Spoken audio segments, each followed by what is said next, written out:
Say the question to me. So what is something that when you were parenting younger children in your home or teenagers that used to tire you or frustrate you or you couldn't wait for it to be done, but now that they're out of the house, you miss it? I miss sitting in the bleachers, watching my kids do their activities. Oftentimes it was loud and noisy and crazy, but now I miss that very much, and I just long for that excitement again. The thing that was frustrating, one of the things that was frustrating for me when the kids were at home was the constant mess in the bedrooms and all that kind of stuff. Can't say that now I would miss it a lot, but I do. I would sure not make as big a deal about it as I used to. Let's see, when they were little and young, I used to do tons of laundry. I mean, I needed a laundry mat in my house. And then after they went to college, I'm like, bring your laundry home and I'll be happy to do it for you. So.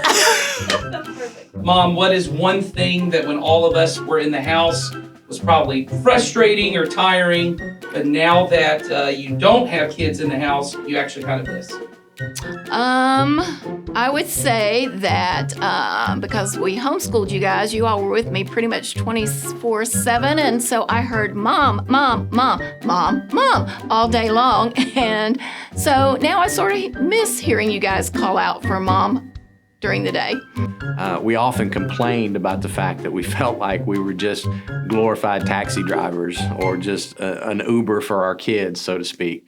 And we were looking forward to the time when our girls would get their driver's license and get their own car and they could take themselves places. And whereas that was really nice, we realized that time we spent in those cars all those years was really time that was baked into our schedule where we had conversation and we had connection with them. And when that was gone, we realized that was gone too, the conversation. And so I think now it means that we have to be a little more intentional about the fact that when our girls are home and they are around and we can get them to sit still for a moment, we have to be intentional about having those conversations where we find out about their lives and we can have those kind of heart-to-heart instructional kind of mentoring moments that we just don't always have these days. So now looking back on it, I kind of miss the car rides. You know?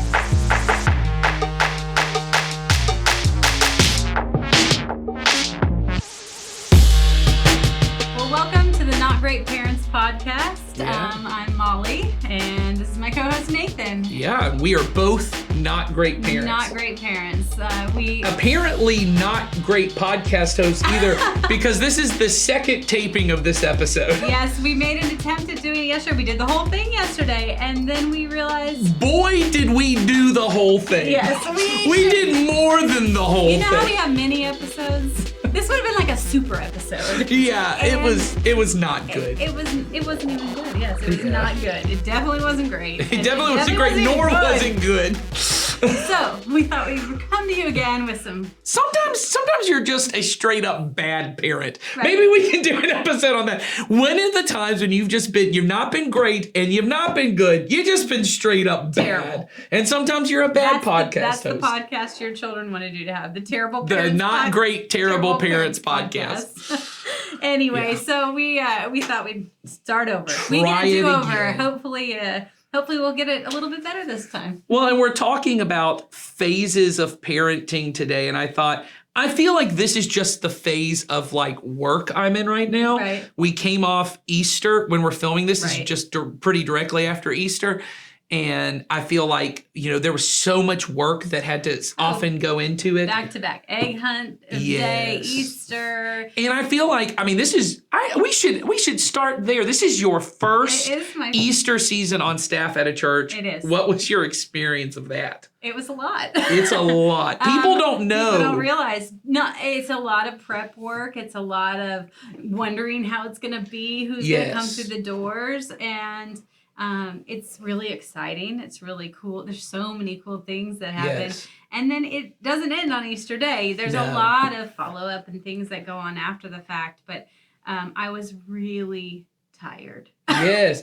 Well, it's really tired. I have a friend who was formerly on staff. He's now a teacher, and he had asked me to help him with something, and I said, this is 2 weeks before Easter. It's not going to happen. And he said, surprisingly, this is the first Easter in like 10 years or however. I mean, he's on staff for like 15 years. Yes. And he goes that I am not stressed out. And so I wonder why. yeah. So, we were getting ready for Easter and now it's kind of over. And there's like this, emotional, like just release that happens. And you and I are both feelers. We are. And so you get to this kind of emotional, like, you're building up to it. You have all these hopes. You have all these things because there's going to be a lot of people who are here for the first time. People here there are some people I saw on Easter Sunday I haven't seen since before the pandemic. Right. They were attending church and now they kind of came back this Sunday. And so there's a lot of emotion. And then the next 2 weeks, you're like, Oh, I know. and then I'm like, oh, wait, Sunday's coming around in 6 days, 5 days, 4 days, and you've got to get the next Sunday going. Yes. And then, for us, we're working 3 to 4 Sundays ahead. And so Yes. right now, I'm working about like to go into the summer. I'm working like 10 days ahead and I'm freaking out. So Yes, it is. It is an adjustment. That is something Yeah. that has been different for me, and I think like I said, it was a very cool Easter. Was very Yeah. cool, and it was so. I loved seeing so many people, and I know I said yesterday, which you guys aren't hearing. you don't even hear. something- That's a lost episode. It's been scrubbed from everything. I did reference yesterday how I was on the video on Easter that we showed in the service, and that brought a lot of people to talk to me, and it was I had some really great conversations, but as a feeler, that comes with a lot of feelings That's as well. right. So yeah, a couple days after Easter, I felt very Well, and tired. don't you think this is our segue Yes. into the thing? Don't you think as a parent, there are just seasons of life that are, well, not even as a parent, just as a person, there are seasons of life that feel like that. They're highly emotional. Oh, They take a lot of effort to kind of get normal everyday things pulled off. And then you get through the other side of it and you're just kind of, I got to Yes. take a breather. And I think often as a parent, when you're in one of those kind of phases, you end up missing out on a lot of things. Oh, absolutely. Because you're very focused on that exact moment, but somehow, even though you're so focused on it, you Yeah. miss some things. Well, and I think, there's a phrase that parents say a lot to one another, I think, and especially older parents, like the ones that you saw in the video before. Yeah. Molly likes for me to call them seasoned parents. Oh, yes. because Nathan likes to call them old people. the old people who talk on here, you can come at me, bro. But the older, I'll say that they're older than me. Yes. Older parents will often say, hey, it's just a phase. You'll Yes. get through it. And that is true. And I And think you'll miss it someday. you'll miss it someday, right? And you're like, not right now. Yeah. That day ain't today. Today is not the day, and I bet you I won't miss this. Yes, you think I'll On never. a hard day, you might say that in your brain. But we know, and this is kind of the phrase that we say a lot around our church. It comes from the Orange Curriculum, which is, we talked about, it's coming up on the next episode. You'll see on the mini episode, we talk a little bit about our Orange Curriculum for children and students. It's also the people who developed the Parent Q app. Right. But they have a phrase that they use, which I love, which is, it's just a phase. Don't miss it. Right. Don't get so caught up in the emotion or the anxiety or the exhaustion of this parenting phase that you miss out on what God could be doing. Right. And I think we had both said, a lot of times there have been phases in our parenting that we just, it almost feels like it didn't happen. Like it just missed it. For whatever I've seen reason. the pictures and I guess I was there. That's a little how filming yesterday felt. I've seen the footage. I know I was there. I don't remember it. Yes, that's a good way of wording it. But Yes. what are some other things with your kids or your family that you feel like were phases Yeah. or periods of time where maybe you missed it for one reason or another? So I've said many times to many people, my wife and I, we've adopted 3 kids. I think we've talked about this on here. So 3 of our daughters were adopted. The adoption went through 2 years ago, but they've been in our home for 4 years. And so we've always said we would always adopt 3 more children before we ever had a newborn baby in our house again. Because I love my biological daughter who went from being a firstborn to the baby of the family. Yes. I love that. It was not for us. We were not newborn people. We Yes. we, it was, I respect it. My older brother, as you know, he has 5 children. Mm-hmm. So I am going to at some point have to adopt 3 children because I can't let him beat me. And so 2, now I will say this. They have twins, so it was really 4 kind of pregnancies. So you're justifying it as we're curly ties. It was like 4 times with 5 kids. Right, okay.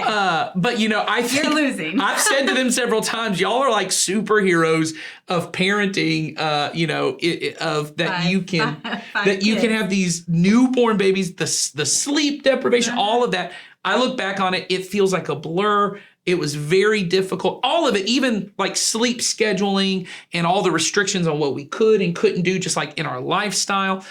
But I look back on it because Google Photos sends me the updates, of like, this is what happened 5 years ago. And I see this picture of, me holding my daughter, my wife holding my daughter, her, eating mashed peas for the first time or something. And I look back and I go, oh, that was really sweet. I kind of missed that.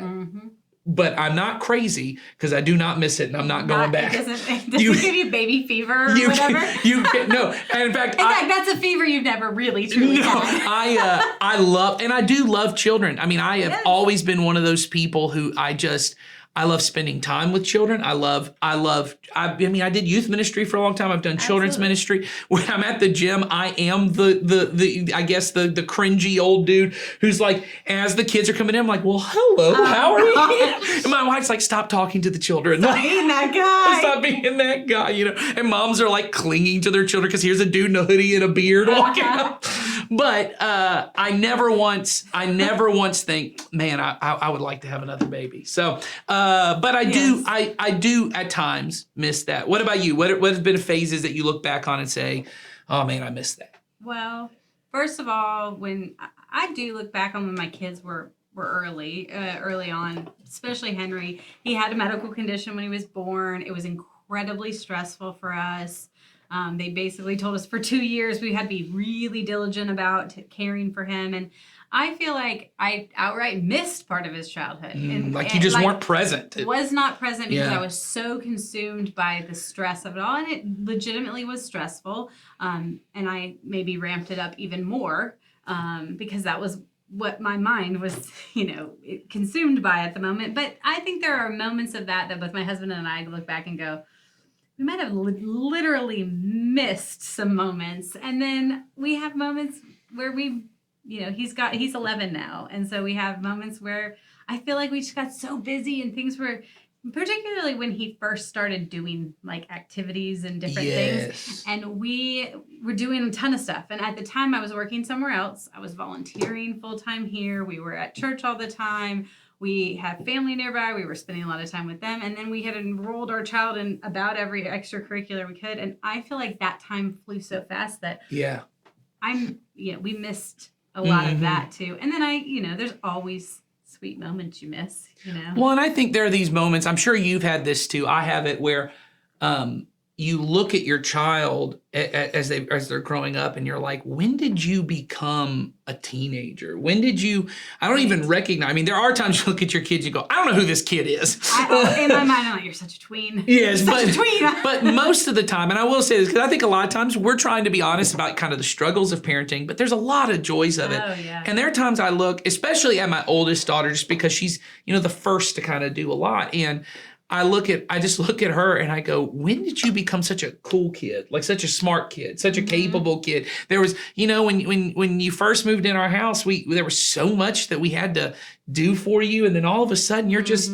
you're just doing everything. And I just think there are times you look back and go, man, I missed that. I missed it. And we know then there are things you miss. Because you outright miss it, the moment. Yes. You miss the moment. And then there's times that you miss things in the future, right? You look back in the past and you got missed it. But then there are opportunities that you just missed because you weren't present in the moment. And I think what we wanted to talk about in this episode kind of goes back to what we talked about in the last episode. So could you kind of recap what? So in the last episode, we talked about this idea of sprinkles, right? Right, We use this visual of sprinkles, and you can sprinkle in so many things. All but these great all things. these great things, and in the pursuit of goodness, we don't want to sprinkle in all these different Right. things.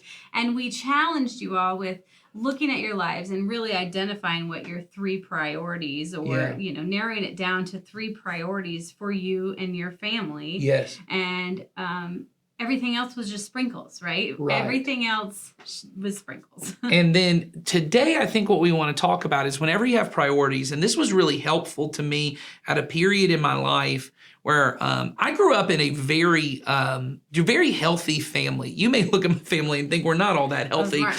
But we were just honestly a very healthy family, and we kind of all respected one another's boundaries and like our rights and all those kind of things of like our ability to say like you get to make your own choice and you get to do that. But there was a period in my life where some of the people who I was around were not respecting that in a way, and I was really struggling with it. And I talked to a person on our staff, Steve Clark, who I know many people do, and he said to me, Good place to go to. yeah, he said, Nathan, you've done a really good job of prioritizing what matters to you, but you've not done a good job of kind of building up boundaries to protect those priorities. He says, your time at church and your time with your wife, and at the time we had a newborn baby, which, as you already have heard, was a different season, right? He goes, you've done a really good of doing that. He goes, but you haven't really put strong enough walls around that to make sure that you're protecting these priorities from not getting lost in the he didn't say sprinkles, but getting lost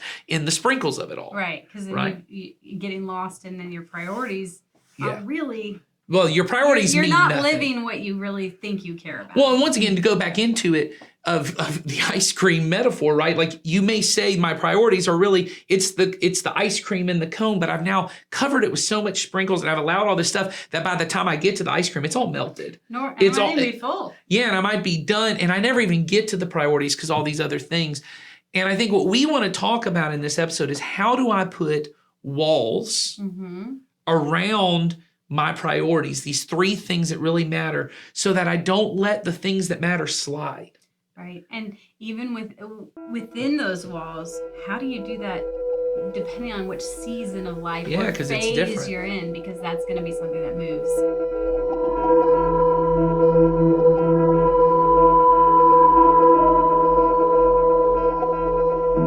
So imagine that it's the 5th century BC, and you're living in an encampment on the outskirts of what once was the most brilliant, powerful, and prosperous city in the nation of Israel, Jerusalem. A little over 100 years before, the city of Jerusalem had been destroyed by the Babylonian Empire, and the majority of your people had been taken to Babylon as exiles and slaves. This is one of the most devastating and traumatic parts of your history as a people. But after decades of exile, the Babylonian Empire was conquered by King Cyrus of Persia, and Cyrus allowed many of your people to return to Jerusalem. You and everyone you knew were ecstatic. Finally, you could return to the land God had promised you and your ancestors. Finally, you could worship God freely. So you and your family moved back to Jerusalem. But what you find shocks you. The city is nothing at all like the stories you grew up hearing about. The walls around the city are destroyed. The people living there are under threat from surrounding tribes, and they're struggling under the rule of the Persian governors. And the people who are living in Jerusalem are the descendants of the Israelites who were left behind. And they have abandoned the Lord their God and mixed their way of life and worship with that of the Babylonians and Persians. And so, once again, you and all the returning exiles are devastated. Without walls around the city to protect your people, what will keep these returning exiles? How will you keep your children from losing their faith in God and pursuing the gods of Babylon and Persia? And so for a decade or more, you live in Jerusalem, working and providing for your family, and you hold fast to the laws and commands of God. You continue your worship of Him, but under the threat of the surrounding tribes and the oppression of the Persian governors, and you're struggling. And with the attraction and greatness of the Persian way of life and the prominence of worship to their gods, you can see your children faltering in their faith, and you feel hopeless. And then one day, a new governor arrived from Persia with a large convoy of soldiers and timber and supplies. He was an Israelite exile, and his name was Nehemiah. He was the former cupbearer for King Artaxerxes, and he declared that the king had given him orders to return to Jerusalem and to rebuild the walls surrounding the city. The rumor was that Nehemiah had orchestrated this whole thing when he had heard about the struggles of your people, and that he had asked God, the God of Israel, to move the king to allow this to happen. And here Nehemiah was. He was recruiting men to help him rebuild this wall.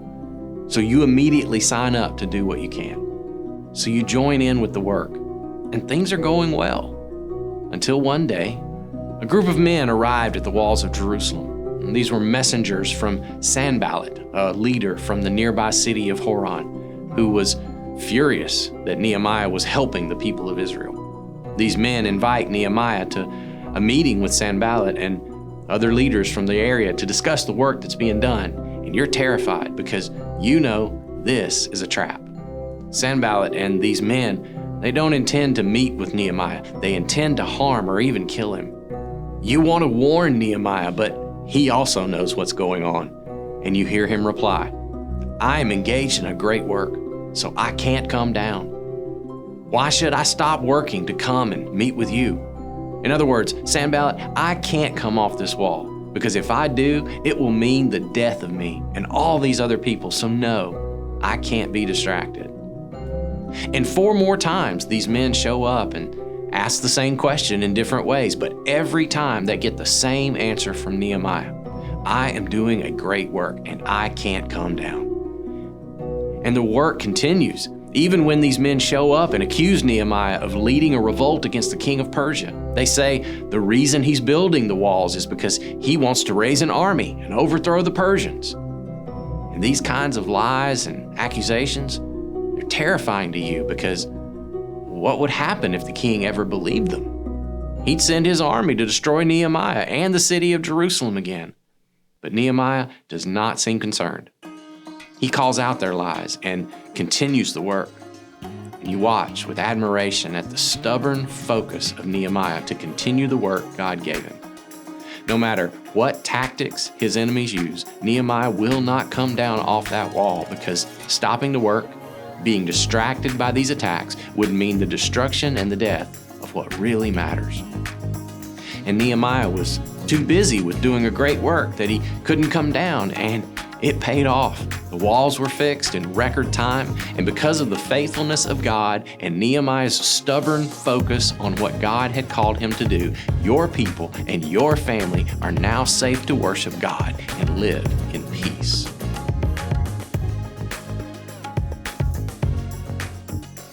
So I think when we are looking at the walls we're building, it's pretty imperative that we focus also on what season of life we're in.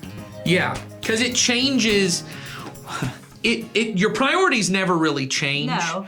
I mean, they might change in some degree, but if Jesus is number one, he's not changing. If you're married, your spouse is not changing. But you may have different. The way we protect those priorities, looks changes. different. It looks different depending on where you're at. And there are different things that are under attack. Different priorities are threatened differently by my season of life. I agree with that.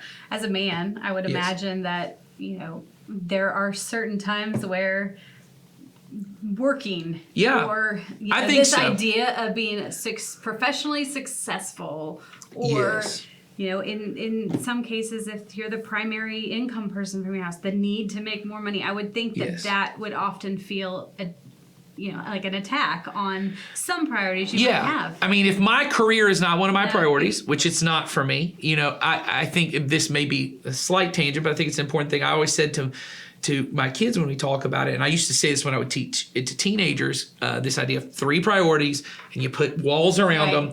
And I would say, there are certain things that are just obligation. They are necessary things. So I may spend more time at work because I'm required to work 8 hours, and then I'm at home for 6 waking hours and I'm asleep. That doesn't mean I care about work more because I worked an 8-hour No, day. like you're required to do that. Yes, these are necessary things to build the priorities that I care about.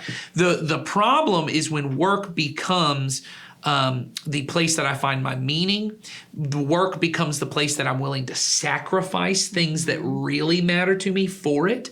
And so when I decide, like you said, I think when you're 25 to 45 especially, which are often also the prime parenting years, depending on when you started, those are also the seasons where you're really focused on proving yourself in your career, proving yourself as a really skilled person, maybe even proving yourself as a man or a woman, like as an adult, like I'm responsible, I can do things. And so work often really starts to threaten home life a lot. For certainly for my personality type, and I know for many other personality types. And that isn't men or women, it's both. I mean, I think it's something that absolutely happens. And I think in addition, I think being the perfect great parent, even if you're not working outside of the home, can also be a threat to your home life because you're trying to be great. And really it's those 3 priorities, and what are those walls and what are those boundaries you're going to put around those priorities that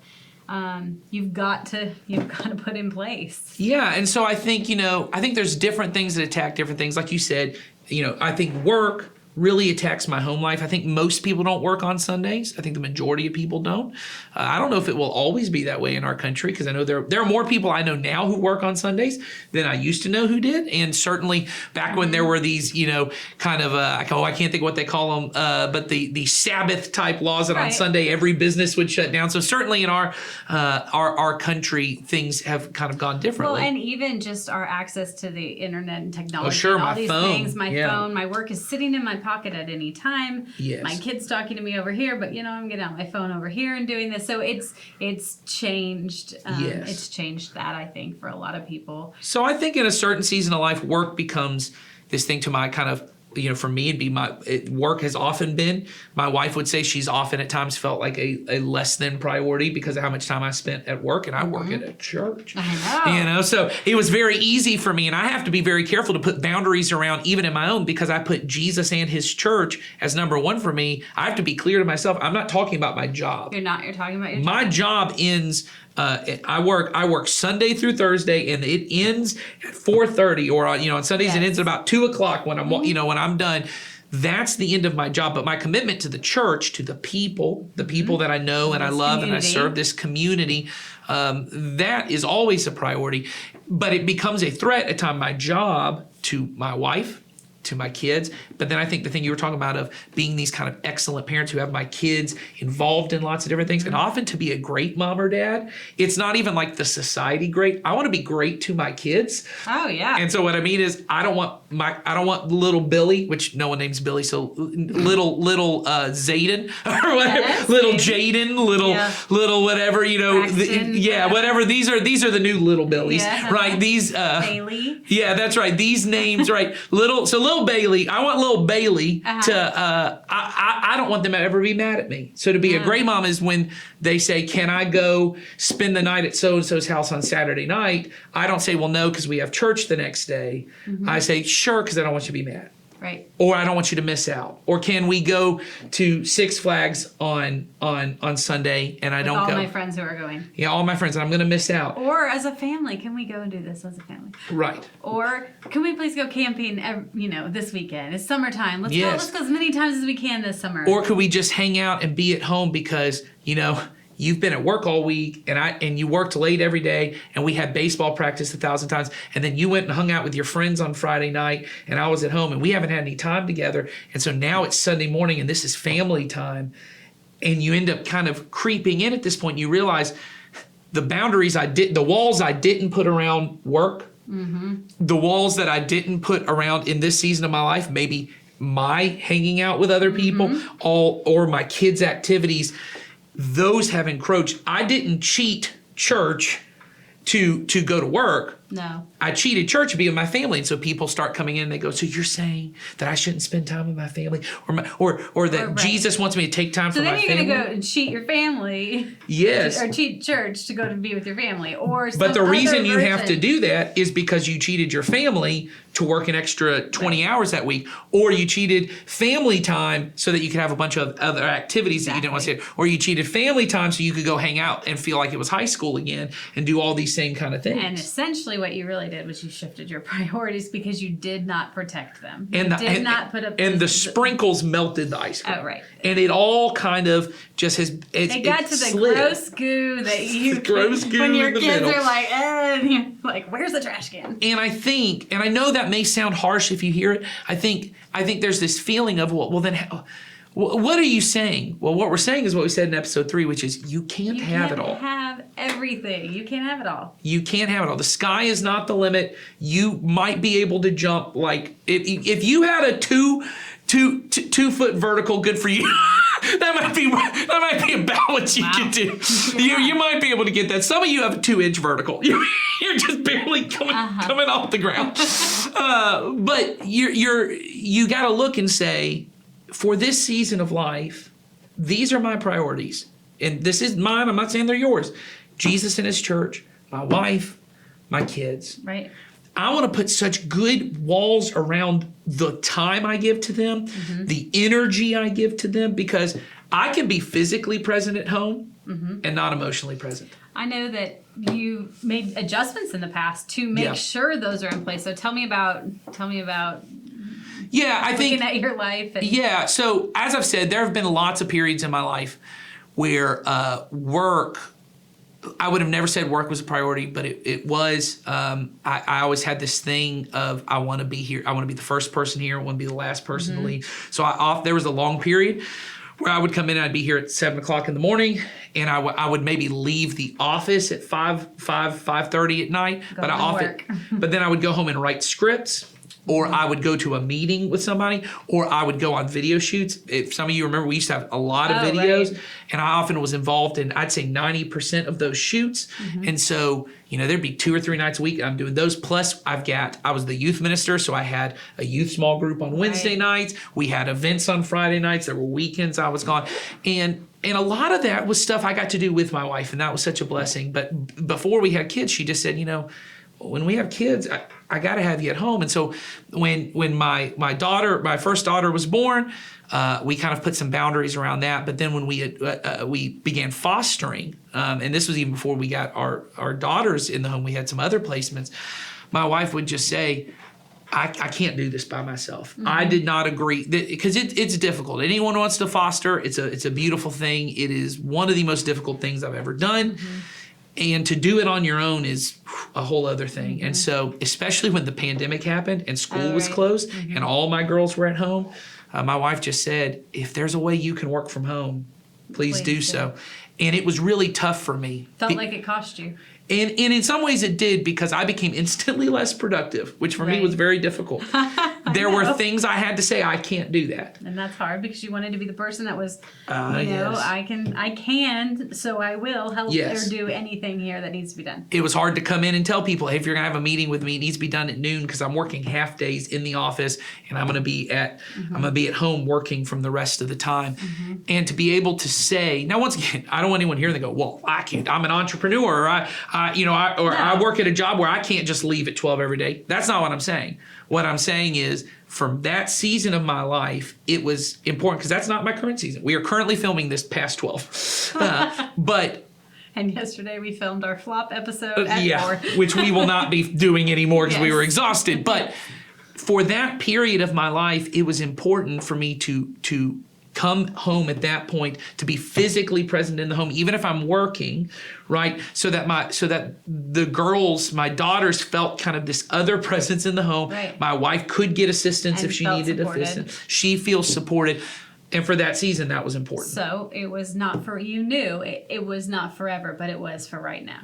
Yeah, and I think that's a really important principle. I mean, talk about that a little bit, what you mean if it's not forever, it's just for right now. Well, sometimes and I think as a parent, we probably all said this to our kids. Yes. You know, it's Oh, yeah. not forever. You're just going to do this right now. How many Yes. times I've said that to my kid 100 times. When I Brushing say, my teeth when takes I forever. Say, when I say go clean your room, and he's like, oh, how gonna much take longer do I have to do this? forever. And I say, I'm not asking you to do this for the rest of your life. I'm asking you just to do it for right now, and Yes.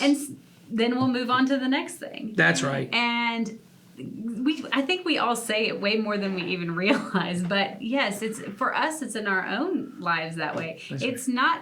I'm not forever. In your case, you weren't forever not going to be able to Right. work. Longer hours or at Yeah. certain times of the day. But for right then. Yes. The priorities in your life, the boundaries around the priorities you had, needed you to Yes. not be in the office or your mind Yeah. consumed by it at that time. Well, even just in that, an update last night, I'm talking to my wife about, we're behind from Easter. Yep. I'm feeling super stressed. I can't even focus when I'm at home. And she just said, maybe on Friday, which is an off day for me, maybe you should go in for five hours or Yeah. so. There will be no one in the office. Just go in, do your work. And I said, we've been really protective of this time as a family. And she said, well, it's not forever. Yeah, there you go. It's right now. You need This this week. for right now, which what I think is interesting is, and this is what I always say is, we put walls around things that matter to us. I think a lot of us, we don't like thinking of it, but we do. Because you may have said to your kid at some point, hey, you don't have to go to church on Sunday. You can go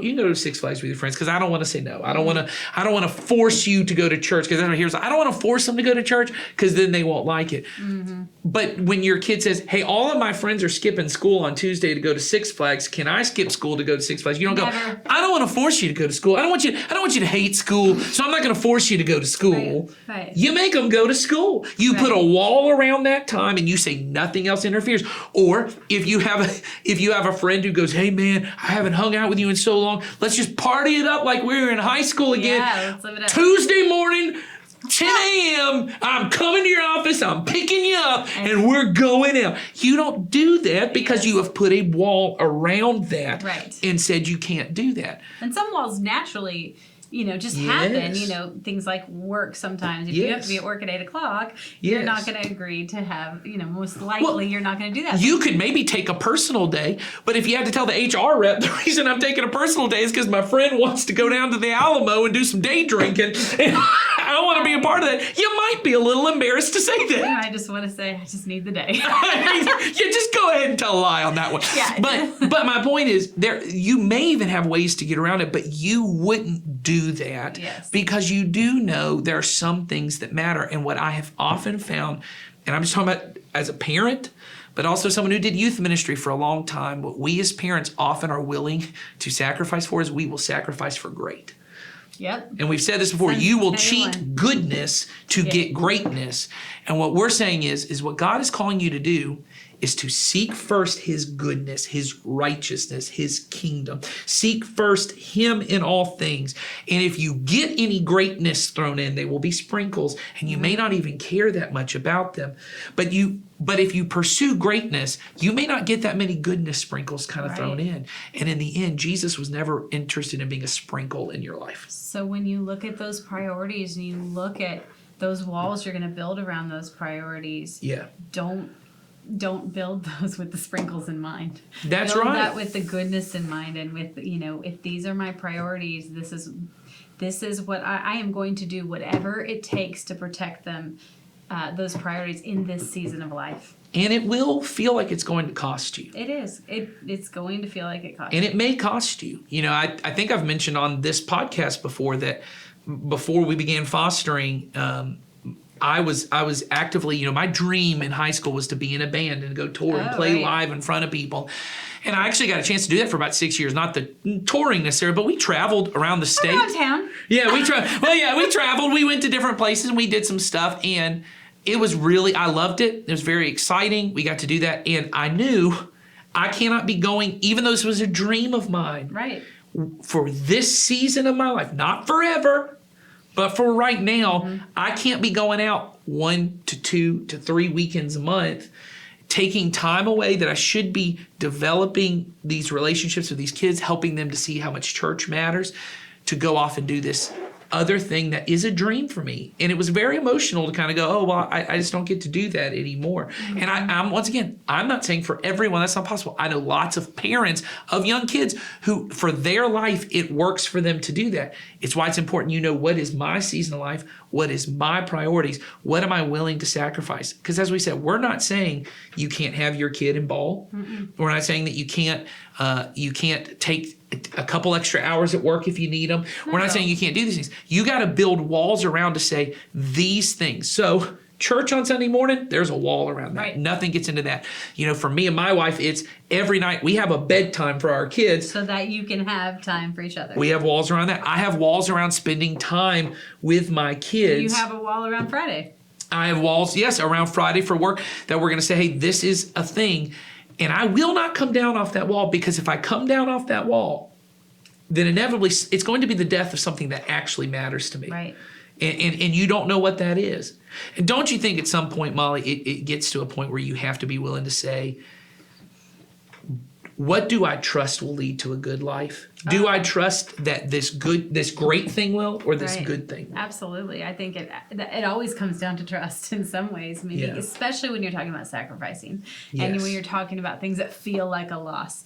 Okay, I am going to go ahead and move forward with that loss, but I'm going to trust that I'm gaining something Yes. better in return. And quite frankly, our Heavenly Father has a better and the greatest Yes. good plan you could possibly have. And so it's just sometimes hard to let go of that so that you can lean into Him and trust Him. And I will say, I think one area we didn't really hit on a ton, but I think it's really important to say is sometimes family time is actually something that you may have to adjust. So Or that what it you- looks like, Or what yeah. it looks like. I know parents, especially if you've got high school age kids, you're probably hanging on to every minute you can get with your family.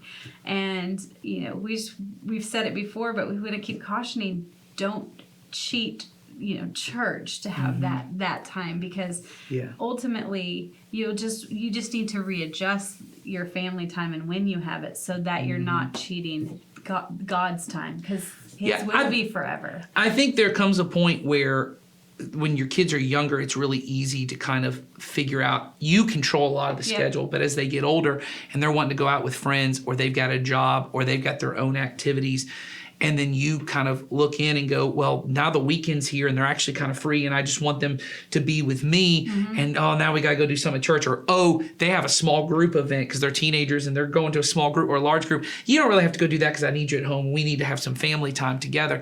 And it's really important to put walls around family time to say, so this is what my parents did to kind of do that. When we used to have lunch together every day when we were young as a family. That was your family meal. That was our family time, that there was a wall around that. We knew you're expected to be ready at lunchtime, but we were little, we didn't leave the house. So it's pretty easy to come down from your room and have lunch. We were not allowed to eat anywhere else. We ate all together at the table. But then by the time we're all teenagers, we've got girlfriends, we've got jobs, we've got, John was things playing happening. sports, right? I was doing band stuff. There was a whole bunch of stuff going on. And they said, look, we're not gonna be able to have lunch together every day. But every Saturday, 12 o'clock, everyone's expected to be in the home.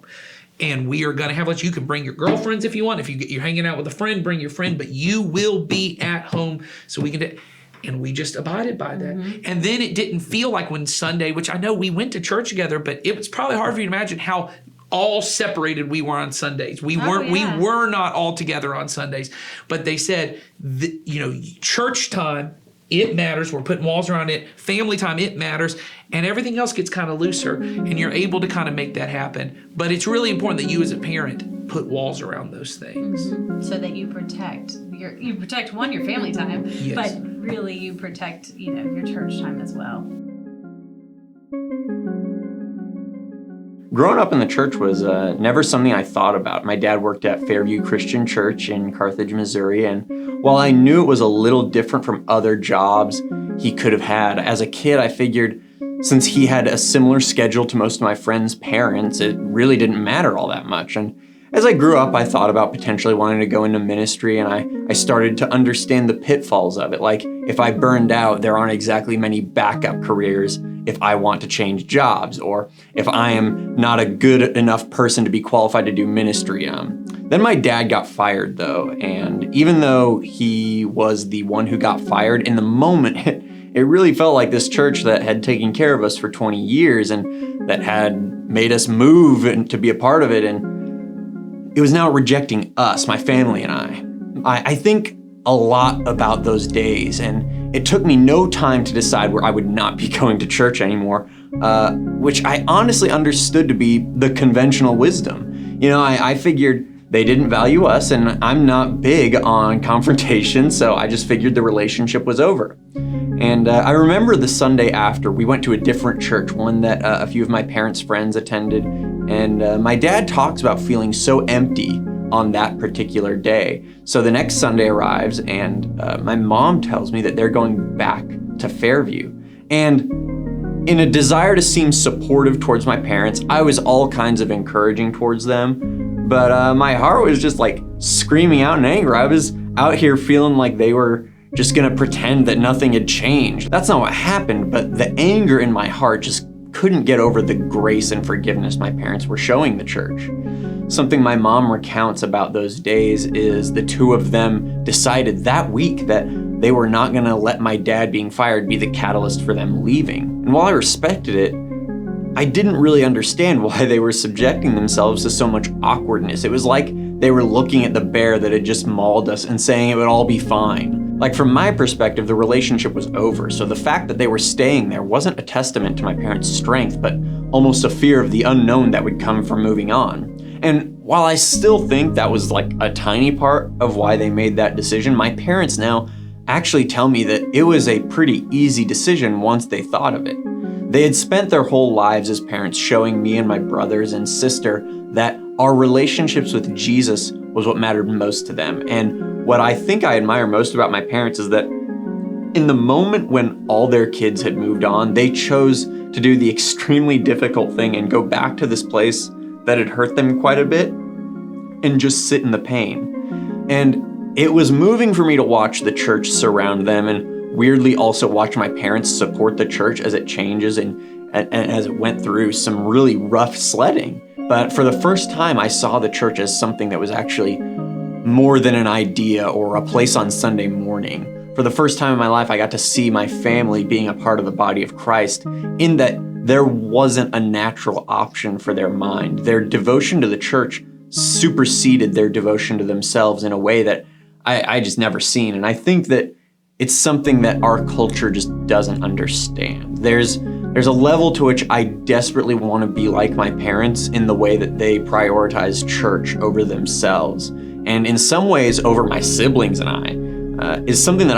I firmly believe our family is better for. The thing is, the church that I was raised in played an integral role in the person that's sitting here today. I think about the leaders that I had in children's ministry. I could rattle off like 7 or 8 names of people who were instrumental in my childhood. Then moving on to my teenage years, I was always trying to be the edgy teenager, and yet there were always multiple people who never stopped investing in me. I think about junior high leaders like Rebecca and Tristan. I still talk to Tristan at least like once a month. Or in high school, my leaders slowly became people who are actually my friends. I was actually FaceTiming with one of them the other day, and this church is where I led my first teenage small group. It's where I learned that ministry was something that I might actually want to do. And my parents were instrumental in developing a love for the church that's centered around the fact that it's a community of people whose love for me is beyond them. It's this idea that because of Jesus, the church is greater than the sum of its parts. When it comes down to it, it really is the defining thing that I take from my parents. I honestly think that it's helped me create a prioritization that places my relationship with Jesus and his church over my desire for comfort and ease. And it all comes from my parents leading me, not by telling me what to value, but by choosing Jesus over themselves, regardless of what me and my siblings did. They really did the 1 Corinthians 1 thing where Paul writes, "Let there be no divisions in my church." I just feel like my parents' refusal to let their trauma define them led to me understanding the church and Jesus with a clarity I just couldn't have learned from anywhere else. Well, when I listened to that story, I think of how they must have felt because I am a You're feeler. a feeler. I'm I'm a feeler too. And so when I hear that, I'm immediately thinking, oh man, I'm empathizing with their feelings. Haven't been through their experience, but man, I'm thinking how they must have felt in that moment. And the outcome that they had, I don't know that I always would have been able to do that. Well, I think when we talk about seasons of life and we talk about phases, often that's just like my kid moved from being a toddler to a kindergartner, or they moved from being in elementary school to middle or high school and they're moving on. Right.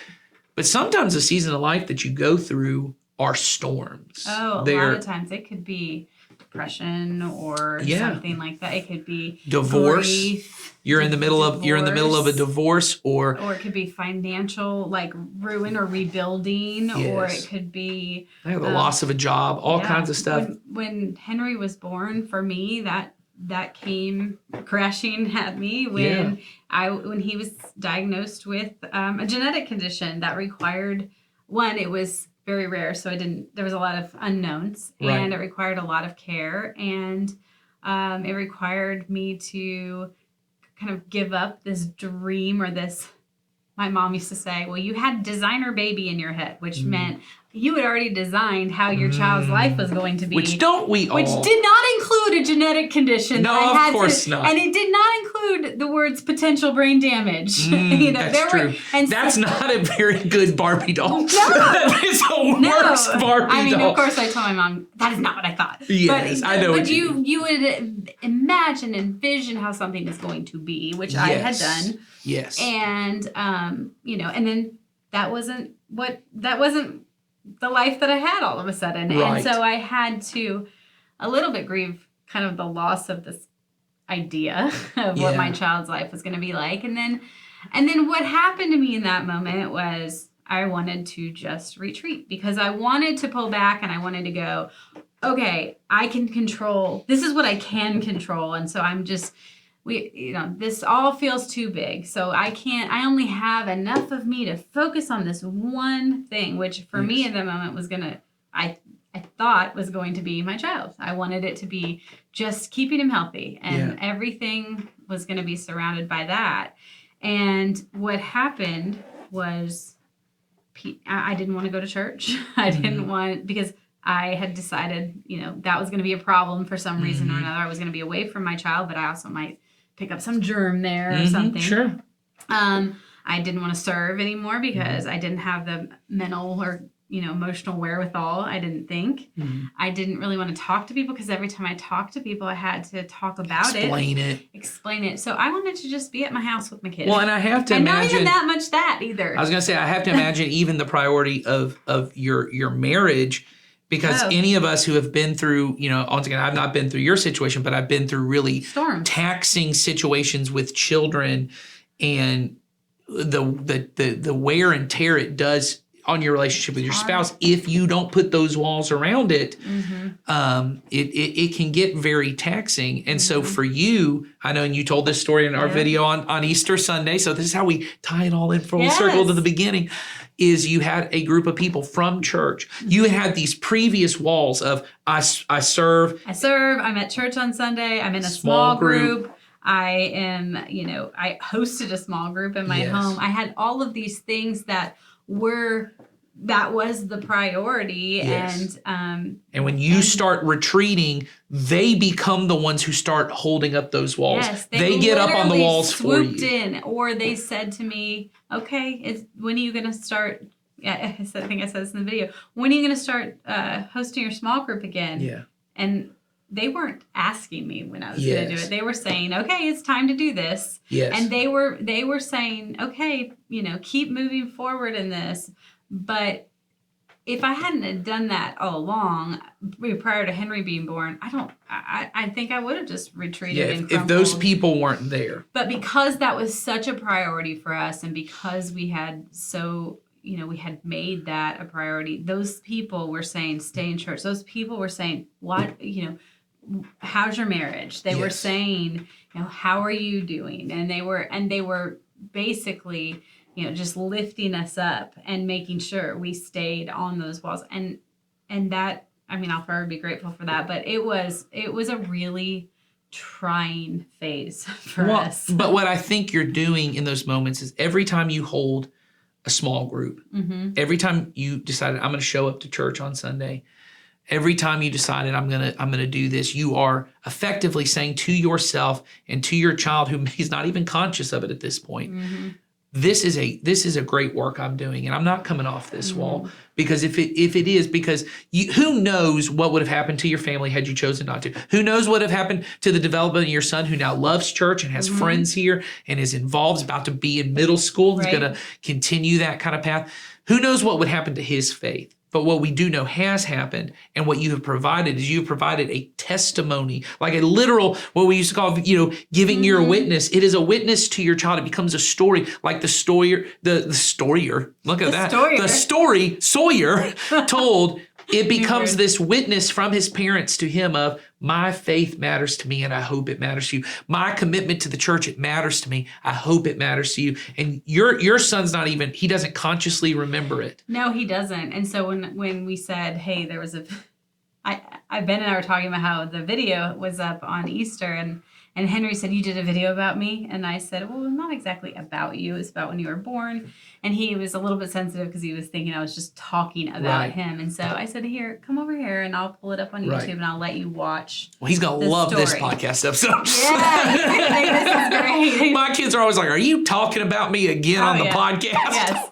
But he watched it, and at the end of it, he said, that was kind of inspirational. And it wasn't that I cared. I mean, as a parent, you want your kid to think that things you say are inspirational, but I don't think, and we've talked about the people in our lives and how important they were, but I think, having it all packaged together in a nice video made him also see, look, in that hard time, my parents did lean in on those people, and he knows who those people are. They're still in his life. Those people, not maybe he doesn't know every single one of them, but he still knows the first person that knocked on our door when we got a diagnosis. Like, he still knows all of that. Well, and he knows the community in which that story is now a part of, because that story is for some of you who are listening and you were here on Easter. There is a way in which your story becomes all of our story because we're a part of the same community, and the stories that we share. And I knew this. I grew up and my dad told stories about me all the time because he was just, Sawyer, your dad spoke a lot. I'm sure he had lots of stories about you all the time. Yes. Sorry, yes. What was I was the nodding. My bad. I was like, this is an audio medium. That's right. He needs to say what it is. And the camera stopped pointed at you. Yes, exactly. But and people would always come to me, and even stories that were told about one of my brothers, they would assume was about me. And so they would come to me and be like, oh, you did this. But there was a way in which, and I always think about this, that I was kind of aware that like my family was part of a bigger family. And like, because it would never be weird that my parents would tell my grandparents or my uncle some story. So it was never weird to me that this would happen. And there's a way in which that these stories, they end up kind of forming us as a community of, these are the kind of people we want to be. We want to be people who build walls around the things. Here's why, I jokingly said before, I'm firmly committed that there will be no great parents at Community Christian. And I mean that. I want us to be a community of people who together, it's not weird that we put that I would grow up in a community where none of my friends were allowed to go to Six Flags on Sunday. None of my friends did these kind of things because it was normal, because we were this community where we all agreed our time together as a church family is just as valuable as your time together in your family. One's not more important than the other. It's that we're doing life together. And so we're going to put walls around them appropriately. And I think a lot of us in this season of life, there will be different things that attack your priorities of church and family. But when the attack happens, you can't retreat. You can't retreat. You have to really start building those walls. That's when you have to dig firm. And in my case, thankfully, I had people that held me up to those walls. That's but right. That's because it... Well, and that can be one of the walls. One of the walls may be we show up to church every Sunday. One of the walls may be I'm in a small group, and if I happen not to show up one Sunday, someone goes, where were you? Because when I don't show up for 3 to 4 weeks and no one thinks to check on me, no one is trying to find out. There's no way if you weren't at church, I mean, now you work here, but even before you worked here, if you weren't at church for 2 weeks, I'd be like, what in the world is going on with Mom? Was she on vacation and just didn't tell us? Like, it would not be weird because there are people that are around and they become part of the walls. And so I think as you as a parent, your kind of challenge, and this may be the only challenge you need, is one, build those walls, identify what the walls are, but just repeat this phrase to yourself every time one of those walls is attacked. I'm doing a great work, or maybe better for this, I'm doing a good work. I'm doing a good work. I'm doing a good work, and I can't come down. No. And so that may be you're in a season of life where you're trying to build a business or you're trying to build a career. And every time you have to say no to a project or you have to say no to a client because you can't take on more than you can do because it would require you to work more, you may have to, every time you hang up that phone or you send that email, I'm doing a good work and I can't come down. It might not be forever. It's now. It it's might not be forever. just now, but not forever.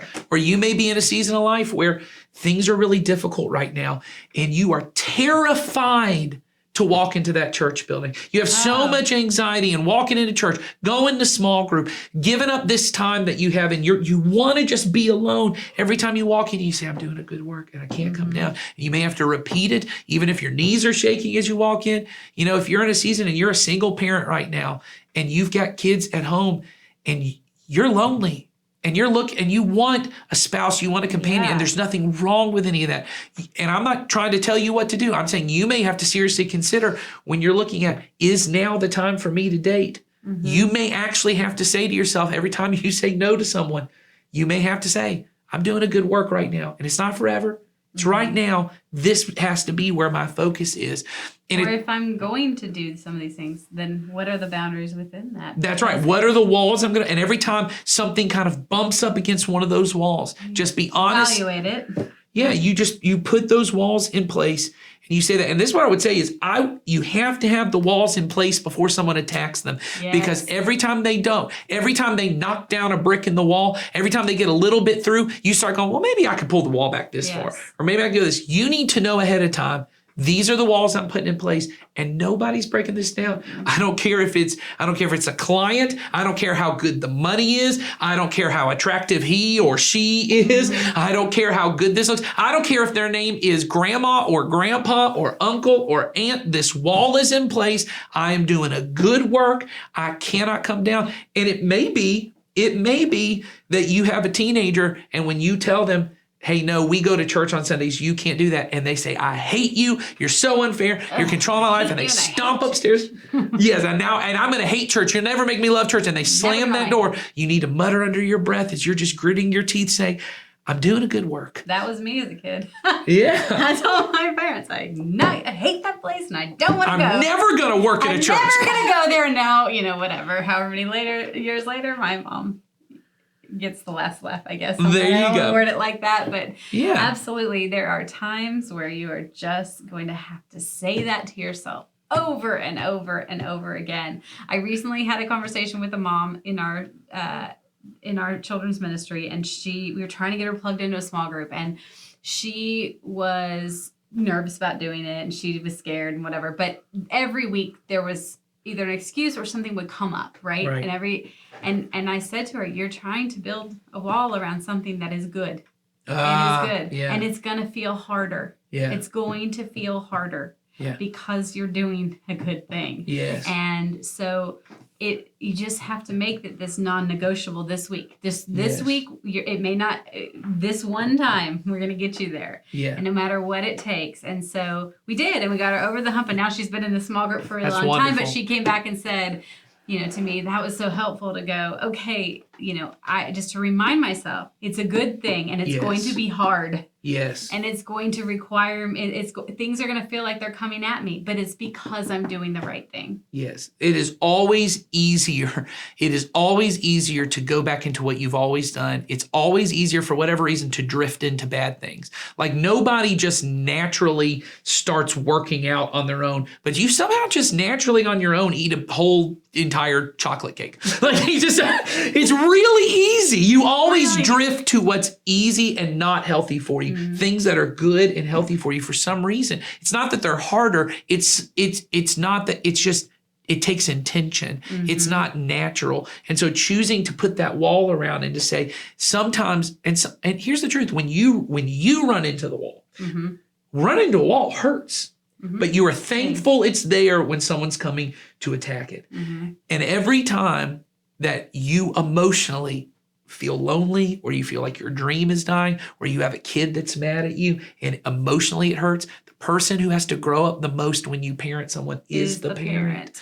And so you have to sit there in your loneliness, in your anger, in your hurt, in your disappointment, and say, "What I'm doing a good work, and I cannot come down." And so that's where I think we'd want to leave is just build those walls and know you're doing something good, and download the Parent Cue app.